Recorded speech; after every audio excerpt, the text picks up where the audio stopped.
Hello friends, my name is Reva और आज की क्लास में हम सीखेंगे लाइक या अनलाइक पैरेलल फोर्सेस का रिजल्टेंट निकालना।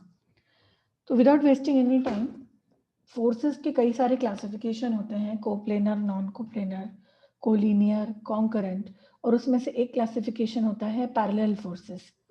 देखिए इस तरह से लाइक या अनलाइक पैरेलल फोर्सेस। अगर फोर्सेस सेम डायरेक्शन में जा रहे हैं सबके सब फोर्सेस तो वो लाइक फोर्सेस है। लेकिन अगर कुछ फोर्सेस ऑपोजिट डायरेक्शन में जा रहे हैं बट एक दूसरे के पैरेलल अभी भी हैं तो वो आते हैं अनलाइक फोर्सेस की श्रेणी में। तो आइए देखते हैं कि आज की क्लास में लाइक और अनलाइक किसी भी प्रकार के यदि पैरेलल फोर्सेस हो तो उनका रिजल्टेंट कैसे निकाला जाता है। कई सारे बच्चों को इसमें बहुत सारा डाउट रहता है। कॉन्करेंट फोर्सेस के केस में हम रिजॉल्व करना फोर्सेस को रिजॉल्व करने का मेथड प्रेफर करते हैं, but in case of like और unlike forces, parallel forces, you can not resolve the forces. तो इसका एनालिटिकल और ग्राफिकल दोनों ही तरीका हम आज की क्लास में सीखेंगे। सबसे पहले हम इसका ग्राफिकल तरीका सीखेंगे। करना काफ़ी आसान है, ये बिल्कुल भी मुश्किल नहीं है। इसके लिए हमें ग्राफिकल मेथड में थोड़ा-सा नॉलेज की ज़रूरत है। अगर हमें प्रॉपर नॉलेज है कि किस तरह से इसको ग्राफिकली सॉल्व किया जाता है, तो बहुत आसानी से ये ग्राफिकली सॉल्व हो जाता है। इसके लिए हमें सबसे पहले ग्राफिकल मेथड से सॉल्व करने के लिए सबसे पहले हमें लेनी होती है स्केल। आप सबको पता होगा ग्राफिकल मेथड में स्केल का अपना बहुत महत्व है। स्केल अपने आप में बहुत इम्पोर्टेंट है। तो यहाँ पर मैंने 2 तरह की स्केल ली है। पहली स्केल ली है मैंने फोर्सेस की स्केल। यहाँ पर मैं देख रही हूँ कि 100 न्यूटन का जो मेरा फोर्स है, उसकी स्केल सपोज़ मैं ले लेती हूँ 100 न्यूटन इक्वल टू 1 सेंटीमीटर, ठीक है? तो ऑटोमैटिकली ये वाला फोर्स कन्वर्टेड टू स्केल हो जाएगा 1 सेंटीमीटर, ये वाला फोर्स कन्वर्टेड टू हो जाएगा 1.4 सेंटीमीटर, ये हो जाएगा 0.4 सेंटीमीटर और ये हो जाएगा 2 सेंटीमीटर। इस तरह से हमें ऐसा स्केल लेना है जो हमारे लिए बहुत ही कन्वीनिएंट हो आगे जाके हमें डायग्राम बनाने के लिए। अब आप इसके जो टेक्निकल वर्ड्स हैं उससे मत डरिए। आपको मैं बहुत सिंपल तरीका बता रही हूँ, आपको वही तरीका यूज़ करना है। एक और इसमें स्केल दी जाती है जो कि होती है डिस्टेंस की। जैसे 2 फोर्सेस के बीच में मेरा डिस्टेंस है 30 mm, तो इसको मैं सबसे पहले एक डायग्राम में यहाँ बना लेती हूँ। ये मेरा 100 न्यूटन का फोर्स है, इसको मैंने कोई स्केल से नहीं बनाया है, लेकिन यहाँ से मैंने 3 सेंटीमीटर 30 mm यानी कि 3 सेंटीमीटर दूरी पर 140 वाला फोर्स बनाया है। फिर यहाँ से मैंने 25 mm यानी 2.5 सेंटीमीटर की दूरी पर 40 वाला फोर्स बनाया है। ये आपको ध्यान में रखना है। इन फोर्सेस के बीच का जो डिस्टेंस है वो आप टू सम स्केल लेकर, कोई भी कन्वीनिएंट स्केल हो उससे लेकर ये बना लीजिए। यहाँ पर मुझे यही स्केल कन्वीनिएंट लगी तो मैंने यही स्केल ले ली है और यहाँ पे मेरा 200 न्यूटन का फोर्स है, ये मेरा 40 न्यूटन का फोर्स है और ये है मेरा 100 न्यूटन का फोर्स, ठीक है? ये मैंने यहाँ पर सिर्फ फोर्सेस के बीच का जो डिस्टेंस है उसको टू सम स्केल बनाया है। और अब मैं और कुछ भी नहीं करूँगी। सबसे पहले अब मुझे यहाँ पर एक कन्वीनिएंट पॉइंट सेलेक्ट करना है, से ओ, ए पॉइंट, ओके। स्मॉल ए से मैं रिप्रेजेंट करूँगी। जनरली जब ग्राफिकल मेथड यूज़ होती है तो हम जो ग्राफिकल सॉल्यूशन है उसके लिए स्मॉल लेटर्स यूज़ करते हैं और उसको हम टेक्निकली बाउज नोटेशन भी बोलते हैं, ठीक है? तो स्मॉल ए से मैंने सबसे पहले अपना डायग्राम बनाना स्टार्ट किया ग्राफिकल मेथड का। अब स्मॉल ए से नीचे की डायरेक्शन में सबसे पहला मेरा जो फोर्स है वो नीचे की डायरेक्शन में लग रहा है 100 न्यूटन का। तो स्मॉल ए से मैं 1 सेंटीमीटर की, 100 न्यूटन की जो लाइन है वो 1 सेंटीमीटर की है। स्मॉल ए से मैं 1 सेंटीमीटर नाप के नीचे की तरफ एक लाइन बनाऊंगी जिसके एंड पॉइंट को मैं बोलूंगी बी। उसके बाद नेक्स्ट मेरा फोर्स है 140 न्यूटन का, तो मैं 1.4 सेंटीमीटर की एक लाइन बनाऊंगी जिस पॉइंट को मैं बोलूंगी सी। क्योंकि ये नीचे वाले डायरेक्शन में ही है तो मैं लाइन नीचे बनाती चली हूँ। अगर आपके पास अनलाइक फोर्सेस हैं तो आप इस डायरेक्शन को रिवर्स लेके जाइए। जैसे बी के बाद अगर आपका सेकंड फोर्स मेरा अगर 140 न्यूटन वाला फोर्स ऊपर वाली डायरेक्शन में होता तो मैं बी के बाद इस लाइन को ऊपर ले जाती, पर अभी मेरे सारे फोर्सेस लाइक हैं तो मैं इसको नीचे की तरफ लेके जा रही हूँ। अब सी से लेके डी पॉइंट तक मैं 0.4 सेंटीमीटर की एक छोटी सी लाइन बनाऊंगी और लास्ट मेरा जो ई पॉइंट तक फोर्स जाएगा वो लाइन बनेगी मेरी आखिरी लाइन 2 सेंटीमीटर की। अब यहाँ पर मैं कोई भी एक कन्वीनियंट पॉइंट O सिलेक्ट कर सकती हूँ। इसका डिस्टेंस मुझे पता करना ज़रूरी नहीं है और मैं स्ट्रेट लाइन से O से इन सारे पॉइंट्स को कनेक्ट करूँगी। कौन से पॉइंट्स? जो मेरे बाउस नोटेशन में मैंने A, B, C और D और E, ये जो मेरे सारे पॉइंट्स हैं, इन्हें मैं O लाइन से कनेक्ट कर दूँगी। अब ये जो मेरा डायग्राम बना है, जिसकी स्केल है 100 न्यूटन बराबर 1 सेंटीमीटर, इसको मैं टेक्निकली बोलती हूँ this is my vector diagram. Vector diagram क्यों? क्योंकि इससे अब जो डायरेक्शन बनेंगी वो मुझे रिजल्टेंट देंगी। ठीक है, अब इस वेक्टर डायग्राम से हम आगे चलते हैं। अब हम क्या करेंगे, जैसे ही हमारा ये वेक्टर डायग्राम बन गया, तो अब हम यहाँ पर इस डायग्राम के नीचे ये जो मेरा डायग्राम बना है, इसे मैं टेक्निकली बोलूँगी मेरा स्पेस डायग्राम। क्यों? क्योंकि इनके बीच की जो स्पेस है वो मैंने एक पर्टिकुलर डिस्टेंस पे स्केल लेके बनाई है। ठीक है, तो मुझे यहाँ से मेरा रिजल्टेंट का पोजीशन मिलने में काफ़ी मदद मिलेगी। तो यहाँ पे मैं कोई भी एक convenient point capital O select कर लूँगी। ध्यान रहे ये पॉइंट ऐसा ना हो जो आपके पेपर के बाहर चला जाए। ठीक है, इस O से मैंने एक लाइन बनाई है, एक कन्वीनियंट लाइन बनाई है थ्रू इन दिस डायग्राम। और अब इस पॉइंट O से मुझे बनाना है मेरा फर्निक्यूलर पॉलीगॉन। ठीक है, फर्निक्यूलर पॉलीगॉन मुझे अपना बनाना है। तो मैं यहाँ से जो मेरा लाइन है, ओके, यहाँ से मैं सबसे पहले I'll select a point here, that is here। ठीक है, यहाँ पे मैं अपना अगेन पॉइंट ले लेती हूँ 1। ठीक है, अब पॉइंट 1 से OA डायरेक्शन जो है मेरा, यहाँ पर जो मेरा OA डायरेक्शन बना है, उससे पैरेलल मैं पॉइंट 1 से यहाँ एक लाइन बनाऊंगी। ये जो मेरी लाइन है ये OA के पैरेलल बननी चाहिए। ठीक है, जो मेरे फोर्स सेकेंड फोर्स 140 न्यूटन को एक्सीड करेगी। उसके बाद 2 से 3 तक मैं लाइन BO के पैरेलल डायग्राम बनाऊंगी। इस तरह से मैं आगे डायग्राम बनाती जाऊंगी। ठीक है, जब तक कि मेरे सारे फोर्सेस जो हैं वो मुझे नहीं मिलते हैं। ध्यान रहे OA से पैरेलल में पॉइंट 1 के पहले लाइन बनाऊंगी। फिर ये मेरा पहला फोर्स है 100 न्यूटन का, तो OA वाला फोर्स ये हो गया। अब OB वाला जो फोर्स है उसके पैरेलल में यहाँ लाइन बनाई। OC वाला जो फोर्स है उसके पैरेलल मैंने यहाँ लाइन बनाई। OD वाला जो फोर्स है उसके पैरेलल मैंने यहाँ लाइन बनाई। और OE वाला जो फोर्स है उसके पैरेलल मैंने यहाँ लाइन बनाई। ओके, अब आपको क्या करना है, now you don't need to take this point. ठीक है, you can delete this point. अब आपको क्या करना है, जो मेरा स्पेस डायग्राम के बाहर जो दोनों फोर्सेस जा रहे हैं, जैसे कि ये वाला फोर्स लाइन जा रहा है और ये वाला फोर्स लाइन जा रहा है, इसको अब मैं स्ट्रेट लाइन की तरह पीछे एक्सटेंड करूंगी। I will extend it like a straight line. जब मैं इसे एक स्ट्रेट लाइन की तरह एक्सटेंड करूंगी तो एक पॉइंट पर आकर ये दोनों फोर्सेस मिलेंगी। इस पॉइंट से मैं एक परपेंडिकुलर लाइन खींचूंगी या फिर इन फोर्सेस के पैरेलल एक लाइन खींचूंगी। ये होगी मेरी रिजल्टेंट की position. This is my line of resultant और ये होगी मेरी रिजल्टेंट की पोजीशन। तो यहाँ से यहाँ तक अगर मैं इसको सेंटीमीटर में नापूं, अगर आप इसे टू द स्केल बनाएं तो ये अराउंड 48 mm आता है या 4.8 सेंटीमीटर आएगा।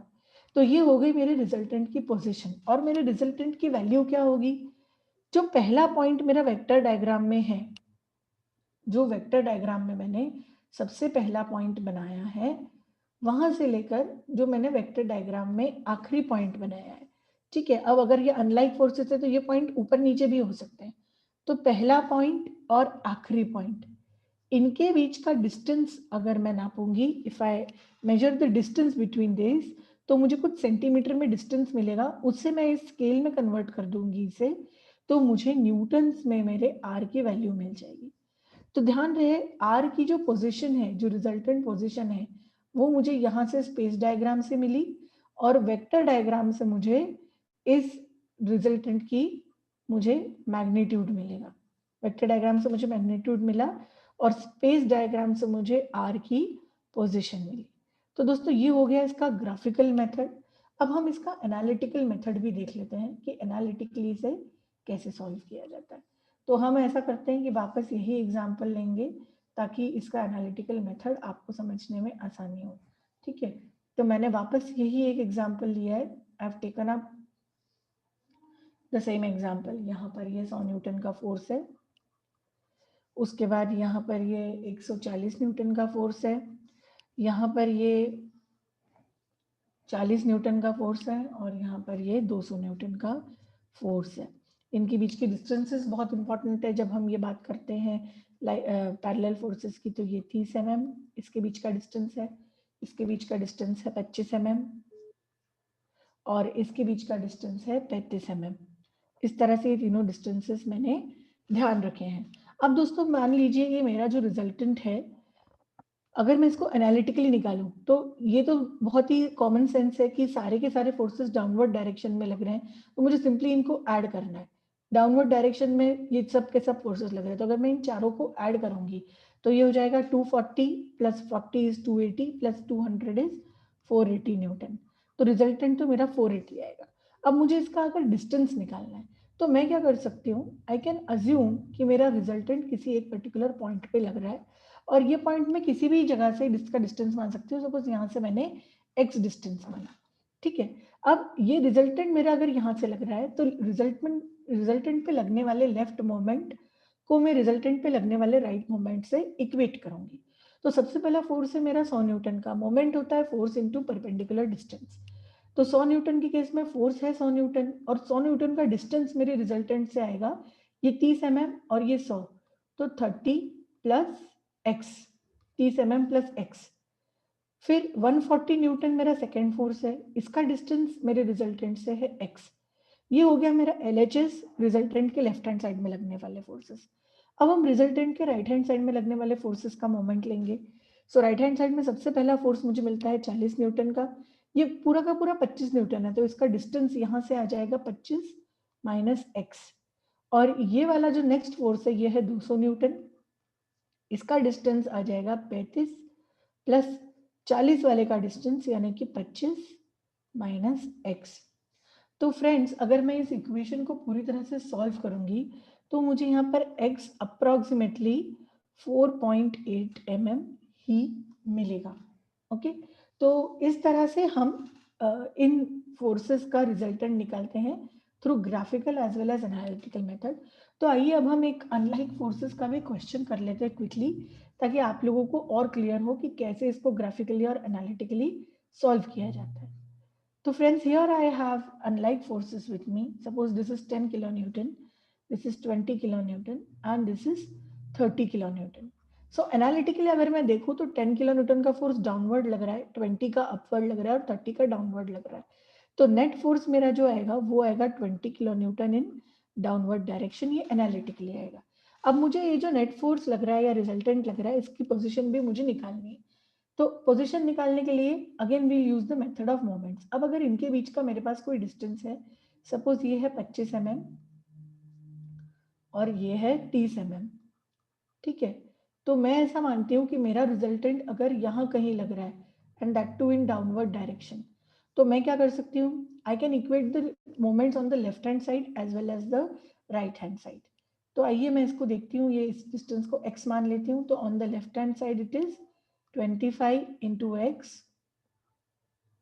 25 plus x into the force is 10 and minus of, क्योंकि ये ऑपोजिट डायरेक्शन में 20 इंटू एक्स, और राइट हैंड साइड में जो मेरा लग रहा है वो लग रहा है 30 इंटू, ये जो डिस्टेंस मेरी आएगी 30 किलोन्यूटन का फोर्स का डिस्टेंस रिजल्टेंट से ये आएगा मेरा 30 minus x. So guys you can solve this and find out the value of x. Now if you need to solve this graphically then how would you solve this graphically. Graphically solve करने के लिए सबसे पहले हम इसको to the scale बनाएंगे। हम दो तरह की स्केल लेंगे, एक स्केल जो इनके बीच की डिस्टेंसेस नापेगी। तो यहाँ मैंने 2.5 mm की लाइन, 2.5 सेंटीमीटर की लाइन बना दी। 25 mm मीन्स 2.5 सेंटीमीटर की डिस्टेंस पे ये बनाया है और यहाँ मैंने 3 सेंटीमीटर की डिस्टेंस पे ये फोर्स बनाए हैं। ये मेरा 20 किलो न्यूटन का फोर्स है, ये मेरा 30 किलो न्यूटन का फोर्स है और ये मेरा 10 किलो न्यूटन का फोर्स है, ठीक है। अब यहाँ पर मैंने again I have taken up another scale wherein 10 kilonewton equal to 1 centimetre. This is the scale I have taken for this particular question. Now I will select a convenient point small a, जिससे मैं सबसे पहले downward direction में 1 centimetre की line बनाऊंगी, क्योंकि 10 kilo Newton मेरा 1 centimetre. उसके बाद पॉइंट बी से पॉइंट सी तक जो नेक्स्ट मेरा फोर्स है 20 किलो न्यूटन का, वो मेरा डायरेक्शन जा रहा है ऊपर, ठीक है। तो 2 सेंटीमीटर की लाइन में पॉइंट बी से पॉइंट सी तक की बनाऊंगी इन अपवर्ड डायरेक्शन। उसके बाद सी पॉइंट से डी पॉइंट तक मेरा जो फोर्स है वो नीचे की डायरेक्शन में जा रहा है, तो सी पॉइंट से डी पॉइंट तक मैं 3 सेंटीमीटर की लाइन बनाऊंगी इन डाउनवर्ड डायरेक्शन।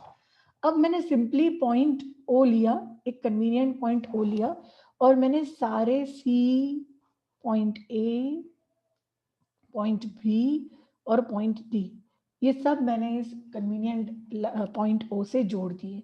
तो फ्रेंड्स ये बन गया मेरा वेक्टर डायग्राम। अब अगर मुझे इसका रिजल्टेंट का मैग्नीट्यूड निकालना है तो मैं इस वेक्टर डायग्राम से मैग्नीट्यूड निकाल सकती हूँ। कैसे? फर्स्ट पॉइंट और लास्ट पॉइंट के डिस्टेंस के बीच का डिस्टेंस में नापूंगी। अगर आप इसे नापेंगे तो आपको ये 2 सेंटीमीटर मिलेगा, यानी कि 20 किलो न्यूटन, जो कि हमारा रिजल्टेंट एनालिटिकली आ चुका है। अब आगे चलते हैं। ये मेरा स्पेस डायग्राम है। स्पेस डायग्राम में मैं आगे जाके सबसे पहले मेरा जो पहला ओ से ए तक का फोर्स है, मेरा जो पहला फोर्स बना था ओ से ए तक का जो फोर्स है, उसके पैरेलल में यहाँ एक लाइन बनाऊंगी। ओ से ए के पैरेलल यहाँ मैं एक लाइन बनाऊंगी। नेक्स्ट मेरा जो फोर्स है उसके पैरेलल में यहाँ एक लाइन बनाऊंगी, ओ से सी तक का जो फोर्स है। उसके बाद ओ से बी तक का जो फोर्स है मैं यहाँ लाइन बनाऊंगी, और ओ से डी तक का फोर्स है उसकी मैं लाइन यहाँ बनाऊंगी। ये line to not to scale है, ये सिर्फ पैरेलल डायरेक्शन के लिए। अब मैंने पहली लाइन जो मेरे स्पेस डायग्राम से पहला लाइन जो बाहर जा रहा है और दूसरा इस तरफ से जो बाहर जा रहा है उसको मैंने एक्सटेंड कर लिया, और एक्सटेंड करने के बाद वो इस पॉइंट पे मिले हैं। अब मैं अगर इस पॉइंट को बनाऊं ऐसे पैरेलली, तो इस पॉइंट का डिस्टेंस, अब इस लाइन का डिस्टेंस मैंने अगर 10 किलो न्यूटन से नापा तो ये मुझे देगा position of my resultant. Okay, this will give me position of my resultant. यहाँ पे हम इसे सॉल्व करके देखते हैं। 250 plus 10x minus 20x is equal to 900 minus 30x। अब आप इसे सॉल्व कीजिए। 10x minus 20x is minus 10x, 30x यहाँ आ जाएगा तो this will be 20x equal to 900 minus 200 is 700 minus 50 is 650। तो x will be equal to 65 by 2, that is 32.5 centimetre. और ये जो डिस्टेंस है मेरी 32.5, ये मेरी डिस्टेंस है x की फ्रॉम दिस पोजिशन। ठीक है। अब ये जो मेरा यहाँ पर जो पॉलीगॉन बन रहा है, ओपन एंडेड पॉलीगॉन बन रहा है, इसे टेक्निकल लैंग्वेज में हम कहते हैं फर्निक्यूलर पॉलीगॉन। जो मेरी ओ ए, ओ सी, ओ बी और ओ डी से लाइन पैरेलल बन रही है, this is in technical language known as furnicular polygon. इसे हम कहते हैं furnicular polygon. So guys, that's it for today. Hope you enjoyed this video and stay tuned for more such easy videos on engineering mechanics. Thank you.